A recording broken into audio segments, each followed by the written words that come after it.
Hello दोस्तों, हाल ही में चल रहा SSC MTS and havildar exam 2024 का इस वीडियो में हम एनालाइज करने वाले हैं। प्यारे दोस्तों, 16 अक्टूबर की सेकंड शिफ्ट में जितने भी क्वेश्चन मेरे को बच्चों के द्वारा मिले हैं उनको अपन अच्छी तरीके से जो है कॉन्सेप्ट वाइज यानी कि इसको इम्पोर्टेंट फैक्ट के साथ जो है डिस्कस एंड एनालाइज करने वाले हैं। मेरे प्यारे दोस्तों, क्वेश्चन की ओर जाते हैं तो पहला क्वेश्चन आपकी 16 अक्टूबर की सेकंड शिफ्ट में पूछा गया क्वेश्चन है। जैसा कि दोस्तों आप यहाँ पर देख सकते हैं, भारत के संविधान में दोस्तों ऐसे कौन से आदर्श हैं जो कि दोस्तों रूस देश से लिए गए हैं। ये जो करेक्ट आंसर होगा प्यारे दोस्तों, इसका जो होगा वो मौलिक कर्तव्य जो है दोस्तों भारत के संविधान में दोस्तों लिए गए हैं। कौन से देश से? रूस के देश से लिए गए हैं। इस क्वेश्चन को आप अच्छी तरीके से ध्यान में रखना है। अब दोस्तों इस क्वेश्चन से रिलेटेड जितने भी इंपॉर्टेंट फैक्ट एंड कॉन्सेप्ट जुड़े हुए हैं उनको भी हम जो है डिस्कस करने वाले हैं। जैसा कि दोस्तों यहाँ पर आप देख सकते हैं, नागरिकों के मौलिक कर्तव्यों को सन 1976 में दोस्तों 42वीं संशोधन द्वारा जोड़ा गया है। इस इम्पोर्टेंट फैक्ट को भी आपको अच्छी तरीके से ध्यान में रखना है। और दोस्तों इसके अलावा इससे रिलेटेड जितने भी इम्पोर्टेंट फैक्ट हैं, जैसा कि यहाँ पर आप देख सकते हैं, सवर्ण सिंह समिति की सिफारिशों पर ये जो है दोस्तों किया गया है इसमें संशोधन। और दोस्तों इसके अलावा इसमें जैसा कि यहाँ पर आप देख सकते हैं, भारत ने दोस्तों यूएसएसआर यानी कि दोस्तों यूएसएसआर भी अपन इसको कह सकते हैं, यानी रूस से जो है वो मौलिक कर्तव्यों की अवधारणा को लिया गया है। इस इम्पोर्टेंट फैक्ट को आपको ध्यान में रखना है। और दोस्तों और इसके बारे में यदि रिलेटेड क्वेश्चन बनने वाले हैं तो यहाँ पर आप देख सकते हैं, जैसा कि दोस्तों मौलिक कर्तव्य दोस्तों जो है वो संविधान के भाग 4A में जो है मिलते हैं। और यदि इसमें अनुच्छेद की बात की जाए तो आपके अनुच्छेद 51A में जो है मौलिक कर्तव्यों का जो संश्लेषण मिलता है, इनका वर्णन मिलता है। यदि दोस्तों मौलिक अधिकारों की बात की जाए तो मौलिक अधिकार जो हैं वो यूएसए संविधान से लिए गए हैं, यानी कि दोस्तों यूएसए संविधान से लिए गए हैं, जो कि दोस्तों अनुच्छेद जो है 12 से लेकर अनुच्छेद 35 के बीच में जो है क्या है, मौलिक अधिकारों का वर्णन मिलता है। इसके अलावा दोस्तों यदि बात की जाए नीति निर्देशक तत्वों की, निर्देशक तत्व दोस्तों जो है हमारे जो संविधान में लिए गए हैं वो आयरलैंड के संविधान से लिए गए हैं, जो कि दोस्तों अनुच्छेद 36 से लेकर 51 के अंतर्गत जो है आयरलैंड से लिए गए दोस्तों नीति निर्देशक तत्वों का वर्णन देखने को मिलता है।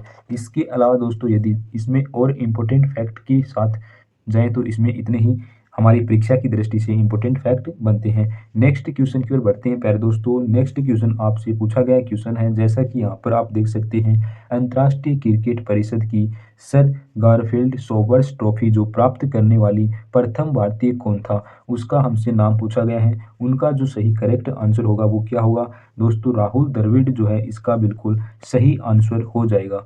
अब दोस्तों इसमें जुड़े हुए जितने भी इम्पोर्टेंट फैक्ट हैं, जैसा कि यहाँ पर आप दोस्तों देख सकते हैं, कुछ महत्वपूर्ण उपलब्धियां इस प्रकार हैं। जैसे कि दोस्तों सन 1998 में यानी कि ये जो राहुल द्रविड़ जो था उनको दोस्तों ऐसी इनको बहुत सारे जो है पुरस्कार प्रदान किए गए, उनके बारे में दोस्तों यहाँ पर डिस्कस किया गया है। जैसा कि यहाँ पर दोस्तों सन 1998 में उसको जो है अर्जुन पुरस्कार दिया गया, और दोस्तों सन 2004 में उसको पद्म श्री से भी सम्मानित किया गया।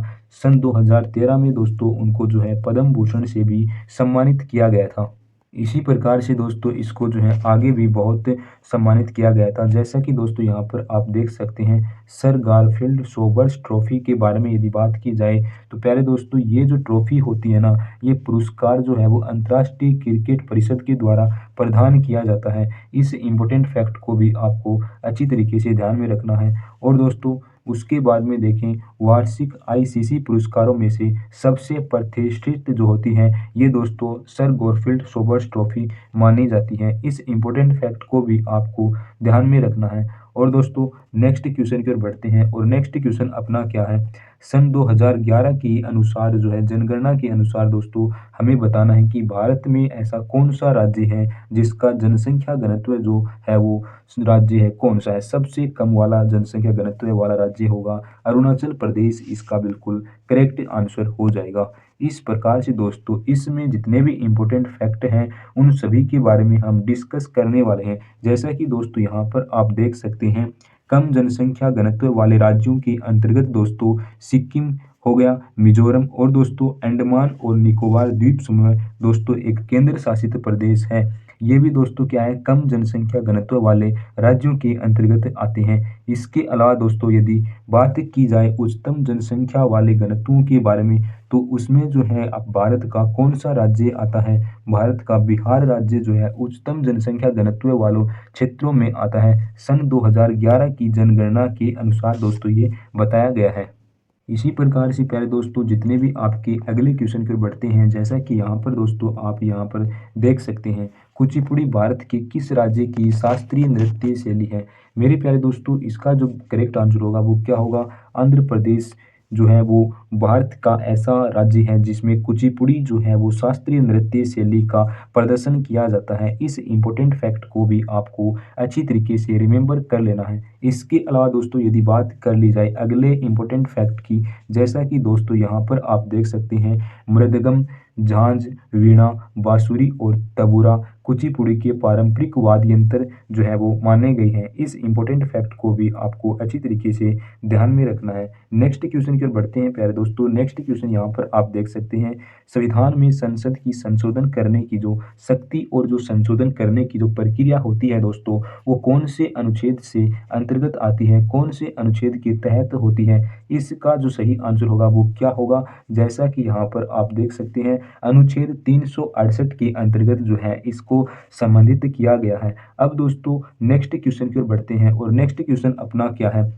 उत्तर प्रदेश सरकार दोस्तों ने FY 2023 या 24 के लिए बजट पेश किया, उस बजट की राशि कितनी थी, ये हमसे पूछा गया। तो इसका जो करेक्ट आंसर होगा वो क्या होगा, 6.90 लाख करोड़ जो है इसका बिल्कुल 6.90 लाख करोड़ जो है इसका बिल्कुल करेक्ट आंसर हो जाएगा। अब दोस्तों हम जानने वाले हैं इसमें उत्तर प्रदेश से रिलेटेड जितने भी इम्पोर्टेंट क्वेश्चन बनते हैं उन सभी के बारे में अच्छी तरीके से डिस्कस करने वाले हैं। जैसा कि दोस्तों सबसे पहले यदि उत्तर प्रदेश में दोस्तों हम देखें तो भारत में दोस्तों उत्तर प्रदेश एक ऐसा राज्य है जिसमें दोस्तों सबसे अधिक आबादी वाला राज्य माना जाता है, और दोस्तों साथ ही में दोस्तों दुनिया में दोस्तों सबसे आबादी वाला देश उपखंड भी दोस्तों उत्तर प्रदेश राज्य को माना जाता है। इस इम्पोर्टेंट फैक्ट को भी आपको अच्छी तरीके से ध्यान में रखना है। और दोस्तों यदि बात की जाए उत्तर प्रदेश में और कौन कौन से इम्पोर्टेंट फैक्ट जुड़े हुए हैं, जैसा कि यहाँ उत्तर प्रदेश राज्य में दोस्तों मंडलों की बात की जाए तो दोस्तों इसके अंतर्गत 18 मंडल हैं, और दोस्तों यदि जिलों की बात की जाए तो उत्तर प्रदेश राज्य में दोस्तों 75 जिलों को जो है शामिल किया गया है। अब दोस्तों यदि बात की जाए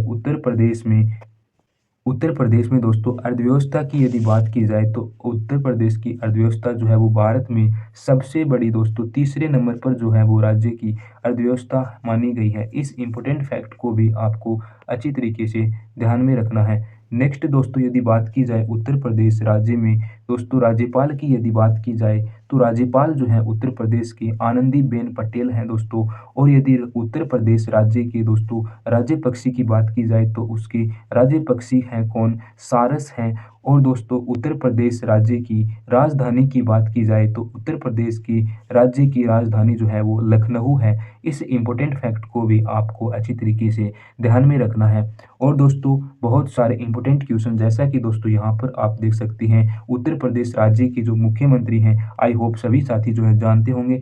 हाँ, तो इसके जो करेक्ट आंसर होगा वो योगी आदित्यनाथ होंगे। और दोस्तों यदि बात की जाए उत्तर प्रदेश की लिंगानुपात सन 2021 दोस्तों तक जो है वो क्या है दोस्तों 1017 से बट्टे यानी 1017/1000 पर दोस्तों इसकी जो है लिंगानुपात की गई है। और दोस्तों जैसा कि हमने पहले ही जान लिया था उत्तर प्रदेश राज्य में दोस्तों कितने जिले हैं, 75 जिले दोस्तों उत्तर प्रदेश राज्य में स्थित हैं। इस इम्पोर्टेंट फैक्ट को भी आपको अच्छी तरीके से ध्यान में रखना है। अब दोस्तों अपन बढ़ते हैं आगे नेक्स्ट क्वेश्चन की ओर। नेक्स्ट क्वेश्चन अपना क्या है, स्वराज पार्टी की स्थापना दोस्तों भारत के कौन से महापुरुष के द्वारा दोस्तों की गई थी, उनका हमें नाम बताना है। सो गाइस इसका जो करेक्ट आंसर होगा वो क्या होगा, CR दास दोस्तों और मोतीलाल नेहरू के द्वारा जो है स्वराज पार्टी की स्थापना की गई थी। अब दोस्तों हम जान लेते हैं स्वराज पार्टी के बारे में संपूर्ण नॉलेज जितना भी दोस्तों हमारी परीक्षा में इम्पोर्टेंट रहने वाला है।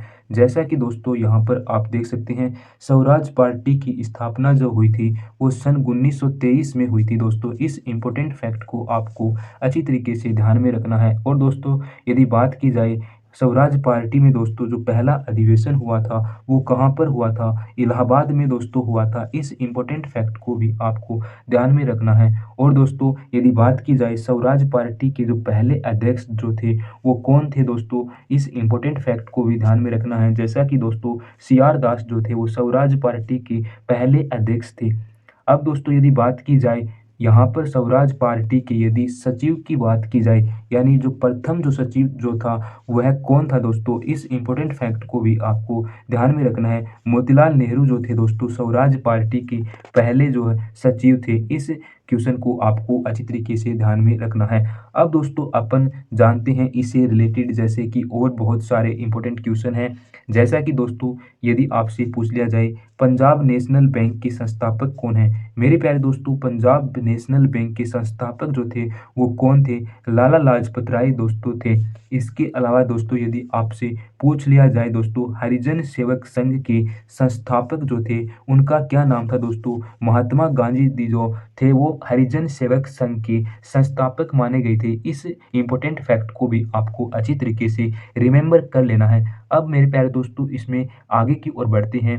जैसा कि दोस्तों यहाँ पर हम देखते हैं और इम्पोर्टेंट फैक्ट को, जैसा कि दोस्तों बहिस्तिक हितकारिणी सभा के जो संस्थापक थे उनका नाम बताइए। तो प्यारे दोस्तों उनका जो नाम होगा वो क्या होगा? भीमराव अंबेडकर जी दोस्तों बहिस्तिक हितकारिणी सभा के संस्थापक दोस्तों माने गए हैं। इसी प्रकार से दोस्तों यदि बात की जाए भारतीय संविधान की प्रस्तावना जो है वो किसके द्वारा दोस्तों लिखी गई थी? मेरे प्यारे दोस्तों जवाहरलाल नेहरू जी के द्वारा जो है भारतीय संविधान की प्रस्तावना को लिखा गया था। इस इम्पोर्टेंट फैक्ट को भी आपको अच्छी तरीके से रिमेंबर कर लेना है। अब दोस्तों यदि बात की जाए दोस्तों भारतीय अशांति के जनक के रूप में दोस्तों किसको जाना जाता है? मेरे प्यारे दोस्तों इसका जो करेक्ट आंसर होगा वो क्या होगा? श्री बाल गंगाधर तिलक जी को जो है भारतीय अशांति के जनक के रूप में जाना जाता है। अब दोस्तों अपन अगले क्वेश्चन की ओर बढ़ते हैं प्यारे दोस्तों। अगला क्वेश्चन अपना क्या है? यहाँ पर आप देख सकते हैं दोस्तों IPR और यहाँ पर 1956 में दोस्तों कौन सी ऐसी पंचवर्षीय योजना की दोस्तों नींव रखी गई थी? इसके बारे में हमसे पूछा गया है। मेरे प्यारे दोस्तों इसका जो करेक्ट आंसर होगा वो क्या होगा? दूसरी पंचवर्षीय योजना के अंतर्गत दोस्तों क्या किया गया था? IPR 1956 में दोस्तों पंचवर्षीय योजना की जो है नींव रखी गई थी। इस इम्पोर्टेंट फैक्ट को आपको अच्छी तरीके से ध्यान में रखना है। और दोस्तों इसके अलावा यदि मेरे प्यारे दोस्तों आपने वीडियो को लाइक नहीं किया है तो प्लीज़ लाइक कर लीजिएगा। और प्यारे दोस्तों यदि आपने अभी तक चैनल को सब्सक्राइब नहीं किया है तो प्लीज़ चैनल को भी सब्सक्राइब कर लीजिएगा। और साथ ही में आपको एक बेल आइकन यानी घंटी का निशान दिख रहा होगा उसको भी प्रेस कर लीजिएगा। मेरे प्यारे दोस्तों जितना हो सके वीडियो को शेयर कीजिएगा। प्लीज़ ज़्यादा से ज़्यादा दोस्तों अपने दोस्तों के साथ जो है वीडियो को शेयर करना बहुत ही ज़रूरी है। मेरे प्यारे दोस्तों आज के लिए इतना ही। इसी प्रकार से आपके लिए हम लाते रहेंगे SSC MTS and havildar exam का दोस्तों जितने भी शिफ्ट वाइज क्वेश्चन होते हैं उनको अपन डिस्कस एंड एनालाइज करेंगे। सो आज के लिए इतना ही। जय हिंद, जय भारत एंड टेक केयर।